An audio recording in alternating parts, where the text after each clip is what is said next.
বন্ধুরা, খাবার নিয়ে আমাদের আবেগ কিন্তু ঠিক প্রেমের মতন। হালকা ঝাল, টুকটাক মিষ্টি আর ভরপুর মশলা। আর আজকের গল্পটা এক্কেবারে দেশি। এক পিঠ রোদ আর এক পিঠ ঝাল মশলার গল্প। আজকে আমরা বানাচ্ছি দেশি চিকেন ভুনা মশলা। এমন একটা রান্না যেটা লাঞ্চে খেলে মনে হবে আহা, জীবনটা আবার জমে গেল। এই রেসিপিটা এমন এক খাবার যেটা মায়ের হাতে রান্নার স্মৃতি মনে করিয়ে দেয়। ঘর ভরা গরম ভাত, পাশে কাঁচা লঙ্কা, পেঁয়াজ কুচি আর ভুনা মশলার ঘ্রাণে মনে হয় আজকে বৃষ্টি হলে বেশ ভালো হতো। আর মজার কথা কি জানো, এটা বানানো কিন্তু একদম কঠিন কিছু না। সহজ, সোজা আর স্বাদের বেলায় এক নম্বর। অনেকেই ভাবে দেশি মুরগি মানেই কঠিন রান্না। আরে না না ভাই, এই রেসিপিটা হচ্ছে সেই দিনের জন্য যেদিন তুমি বলবে আজ একটু স্পেশাল খেতে ইচ্ছা করছে। আবার সেই সঙ্গে বলতে পারবে রান্নাঘরে বেশি ঝামেলাও আবার চাচ্ছি না। এই হলো ভুনা মশলার ম্যাজিক। কম পরিশ্রমে বেশি আনন্দ।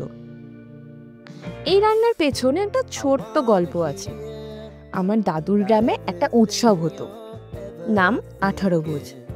সেইখানে একটাই নিয়ম ছিল, ভাত আর দেশি মুরগির ঝাল ভুনা। যে বানাবে তাকে সবাই বরণ করবে। তখন থেকেই আমি এটা শিখেছি। দেশি চিকেন মানে কিন্তু আত্মার খাবার। তবে মজা কিন্তু এখানেই শেষ না। এই রেসিপিটা এমন যেটা তুমি বানাতে পারবে দিন যাপনেও, অফিস থেকে ফিরে এসে, অথবা রবিবারে স্পেশাল মেনুতে, অথবা হুট করে বাড়িতে অতিথি চলে এলো, সেখানেও কিন্তু চলবে। অথবা কোনো বউ তার বরকে যদি একটু বেশি খুশি করতে চায়, সেখানেও কিন্তু দেশি চিকেন ভুনা মশলাই যথেষ্ট। আর সবচেয়ে ভালো দিক কি জানো, এই মশলা, এই স্বাদ একেবারে বাঙালির জিভে লেগে থাকার মতো।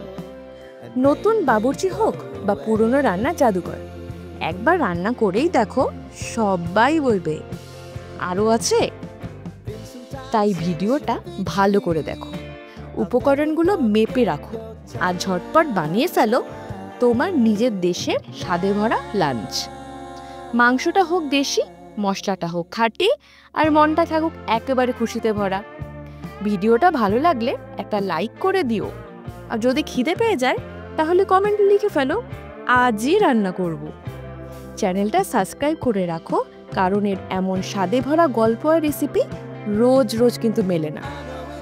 তাহলে চলো এবার ভুরিভোজের প্রস্তুতি নিই। দেশি চিকেন ভুনা মশলার গন্ধে মনটাকে একটু নতুন করে দেশি করে তুলি।